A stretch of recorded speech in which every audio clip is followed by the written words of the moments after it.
how off track people can get on the road to salvation. And Mandy Moore plays a deeply religious high school teenager who's less than charitable to her paraplegic brother Macaulay Culkin. Take a look. Don't let go of my chair. I'm gonna tell everybody you touched me inappropriately while helping me in the bathroom. Oh, really? Is that supposed to embarrass me? I'm just tired of you pushing me around. Oh, well, maybe I'm tired of pushing you around. He's all yours. Oh, thanks. Call me later, okay? He doesn't appreciate one thing you do for him. Yeah, you know, without the strength and love that Jesus provides me, do you really think Cassandra's going to be able to take care of him? No way. She's just going to end up hurting him. I'm going to snip those wings. Please welcome Mandy Moore and Macaulay Culkin.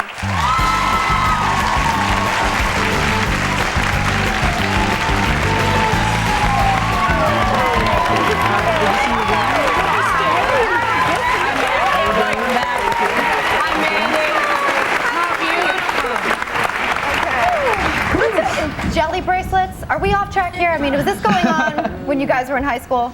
No. No, regrettably. Not regrettably. You were working. Yes, I was too busy to mess with bracelets. Doing this. I can't escape it. What can I say? You can't do it. You can't do it. Oh my gosh. Now this is a film that pretty much has all the trademarks of a teen flick, okay, minus the jelly bracelets. But it deals, you know, with a lot of things teenagers go through. Yes. With a little twist. Mandy, why is this one different? Well, this film is sort of sweetly subversive. It's smart.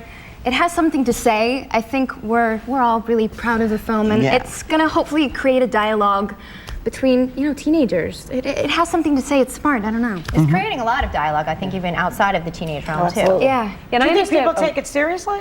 Because I thought it was sort of a satire, right? Well, it is a bit, Yeah. but yeah, I mean, I hope people take it for what it is. I mean, it's hard. You can't really tell audiences what to take away from a film, but yeah, I mean, it's smart and it's funny, but it really, you know, it's continuing a dialogue. There's people out there right now, because it's coming on the heels of the Passion. People are talking about their faith and what they believe in, and so this is going to just add to the commentary and keep people talking about it, but funny. But when a Always girl with funny. wings, quoting Jesus, pushes a crippled guy, you know, into the street, you better have a comedy going on. Absolutely. Otherwise, we're in trouble. Macaulay, I understand that you guys did some research for this before you started shooting the film, which is interesting. What did you do? Well, Brian Daniely, the writer-director, first-time writer-director, he was really big into research. We had stacks and stacks of just things from conversations he was having with pastors over the internet and things like that. But one of the things we did was went to Christian rock concerts and youth rallies and things like that. I went to a big one at Edison Field in Anaheim, which is, you know, 40,000 born-again Christians, which are all blonde, by the way. And a sea of blonde born-again Christians.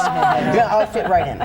So, and it was amazing. I mean, it's like, you know, you have all these kind of sound-alike Christian bands, like the U2 sound-alike Christian band. It's all very uplifting, and the pastor's up there quoting Pink and Madonna as much as the Bible. It was amazing, kind of just to see this world firsthand. Because when I read the script, I was kind of aware that there was this kind of modern Christian movement, but to see it firsthand, Quoting it was Madonna amazing. in a positive way? Yes, in kind of this Kabbalah and positive everything? way. I mean, trying to connect it to people's faith. And this is kind of, She's very spiritual, so actually that's a good one to quote. Interestingly enough, Mac, you know, your character gets to be sort of an outcast of the players in the piece because he questions his faith. well, he sees the manipulative and ugly aspects of religion and is kind of coming out through his sister, and how, you know, people can justify their actions through their faith, you know, good or bad. Are you guys aware that there, you know, people are talking about this controversially, you know, as if to suggest that, you know, all of the characters that's supposed to be saved are bad or sneaky or not truthful, when obviously that's not the truth. I think the controversy and sort of the negativity surrounding the film is coming from people who haven't seen the movie and sort of are coming in with preconceived notions and ideas of what it's supposed to be like. And I think it's really hard for people to handle humor and religion sort of in the same sentence, because automatically they think that we have to be making fun of them, and we're not. The film is not mean-spirited, it's not mocking anyone, it's actually very sweet, and it has a very pro-faith, very pro-Christian message at the end of the day. So if people can sort of just get past that hump and go see the film, I think it's something very positive. And they're also going to see a very different Mandy Moore, because we're used to seeing you as the good girl, and you are definitely the bad girl here. I am. I'm going to show another clip of you as the controlling Tiffany. Let's take a look. You are making accusations as we're trying to save your soul. Mary, turn away from Satan. Jesus, he loves you. You don't know first thing about love. I am filled with Christ's love. God, you are just jealous of my success in the Lord. This is not a weapon You idiot. It's sort of, I got a church to take you to. it's basically a satire. Exactly. And it's sort of making fun of hypocrisy. It's That's what it situational is. comedy. Yes, it is. but it's got to be fun to play the bad girl or change. It's so much fun. And the thing about Hilary Faye is she's trying so hard to be sort of this good person. She's overzealous, and it's kind of sad because her whole identity, the only way she sees herself is through Jesus and this personal relationship she has with him. And because of that, she really does sort of manipulate and take advantage of those around her, even yeah. her friends and her brother. And her brother. Macaulay, after 6 years, you came back in the film Party Monster after your hiatus. What made you take that break?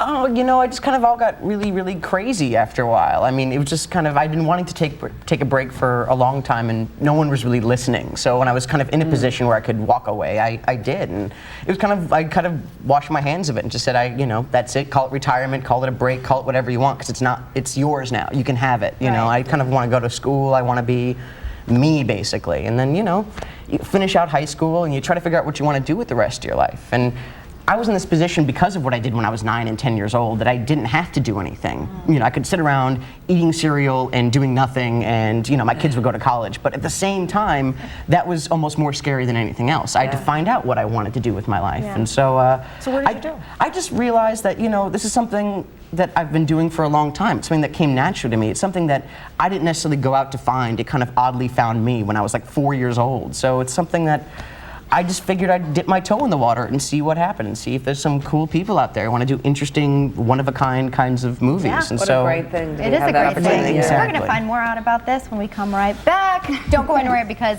we've got lots more to talk about with Mandy Moore and Macaulay Culkin. We'll be right back.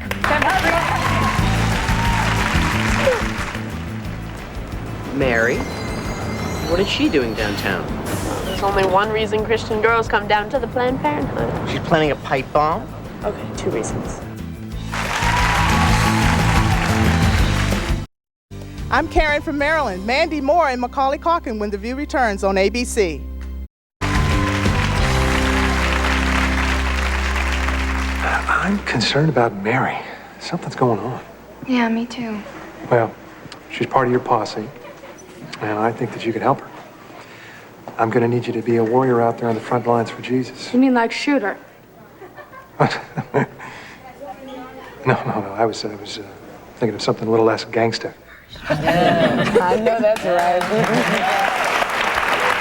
That was a clip from Saved, and we're back with Mandy Moore and Macaulay Culkin. Actually, Mac, we were talking about Party Monster when we went into commercial.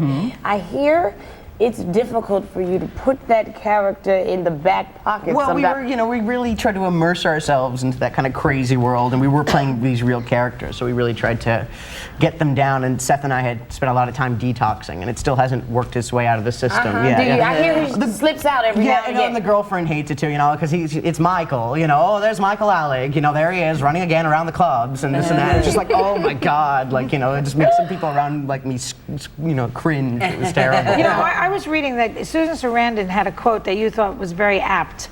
She said that acting is like masturbation. Do you relate to that? What does it mean? Kind of, she said. No, you know, someone asked me like, oh, you know, what's the difference between doing theater and film? And I said, well, when you do theater, it's like making love to a piece. You know, you get to tell the whole story in 2 hours, and you have full control over it. Whereas when you do film, it's closer to masturbation, considering you work for 5 minutes and then you have about 3 hours off, and then you work for 5 minutes again, and so it's very, you know. So that's what that Randy, you know, we've known you for a very long time here at The View. You're one of our favorite young women who, with the voice that we used to call you. Now, interestingly enough, you were grouped with the Britney Spears and the Christina Aguilera in terms of the new pop princesses back in the day. And they have, shall we say, revealed a lot more than you have in videos and all kinds of stuff like that. You decided to use a different path. Yeah, I mean, I guess I'm just not comfortable in that sense, and I don't necessarily agree with that. I don't think that sort of style is necessarily fashionable. I'd much rather sort of be covered up. I don't know, maybe because I'm just not. It's those people, but they pull it off because they're obviously right? There was pressure to go that way. I think there's always pressure, but I sort of feel like the close people that are around me, no one ever sort of press their opinions on me to dress a certain way or to sing songs a certain way or whatnot. But it's in the business. You show up at photo shoots and people know my style and know how I dress, but you still get like the itty bitty mini skirts and like bras and bathing suits, and you're like, it's so not me. Good for you. Yeah, Good for you. It's right. I love that.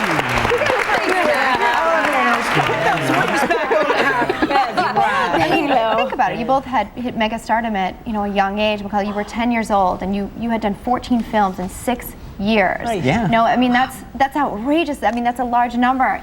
Because of that, you had a little split with your dad. I mean, something that people would see as tragic. Is your relationship where it was? Is it progressed It's basically from there? where it was before, and it kind of has to be that way. Yeah. I mean, it's unfortunate. I mean, it's funny because people all the time, they're like, oh, people have a different image of a father than I do. People are like, oh, don't you miss your father? And I'm like, you don't understand. He wasn't the kind of guy who's going to take me to baseball games and things like that. He wasn't that guy. Do you speak with and he him was now? always the same way, even before we had money and before we were famous or anything like that. And that's the one thing I don't think people quite understand. So, So it wasn't showbiz that changed him? No, it was always that way. And it was just, it just finally got to a point where, he was gone, and we were all kind of happy about that. And it's just kind of it's unfortunately the way it has to be, but at the same time, it's just kind of the reality of the situation. It kind of, has to stay that way. So do you regret that whole period where you were working so hard I as don't a regret kid? anything. No. I mean, I'm in a very cool place. I'm happy with where I am. I get to do some cool things. I'm here talking about, a great movie that I'm really, really proud of. And you're very talented. Very talented. I think so. You've also always been very, very candid about your relationships with your family and with friends, and that includes Michael Jackson, who's been a friend of yours for many years, and obviously is not going through a good time right now with all the accusations swirling around him regarding child abuse or child molestation. Are you guys still friends, and has that friendship been tested? Or? We're still friends. It's just, it's an unfortunate situation, everything that's going on for everyone involved. Yeah. And so, I try to keep a distance from it a bit. We're still friendly. I haven't spoken to him in like 6 months or so, but at the same time, it's a bit of a circus, and if the same thing was happening to me, I wouldn't want to drag him into it, and vice versa. So it's kind of like I'm taking a step back and, like I said, kind of being supportive from afar, though. But you're there if he needs you. If he was found guilty, I'm curious, would you still be his friend? Yeah, I mean, it's a weird thing because, it's hard for me to speak out because, like, he's a good guy, but they're like, hey, weren't you 11 when you knew him? It's that kind of thing. So I'm put in this awkward position where I have to, talk about him. Yes, I mean, I'd still be his friend. I mean, it's all kind of weird because if he didn't mess around with me, what makes me think he'd mess around with anyone else? But that's just my opinion. Maybe another. And Mandy, I mean, on another controversial front, I just read that Monica Lewinsky actually asked for you to play her in a film about her life. What are your thoughts on that? What? I just don't. I don't quite understand you look the part. Come on. She wants you to play it because you're a pretty girl. You're a pretty girl. I'm sort of a modest girl, and considering her story, I don't think I want to take that path in my career right now. So I tend to say that I'd stay away from that. But I'm flattered, I guess. It might be a great part. You never know. It might be a terrific role. Yeah, It would work I out guess for never Monica. say never. You certainly could stretch as an actress. Absolutely. Well, I tell you one thing, it is an interesting film. You guys are wonderful in it. And it's so great when independent films can get this kind of attention for great subject matter. Yeah, this so is an best important wishes. movie. We keep our fingers crossed, Thank you, okay? thank you. Wonderful. Thanks to Mandy Moore and to Macaulay Culkin. Saved is in theaters right now. And we'll be right back with the lowdown on carbs. Huh?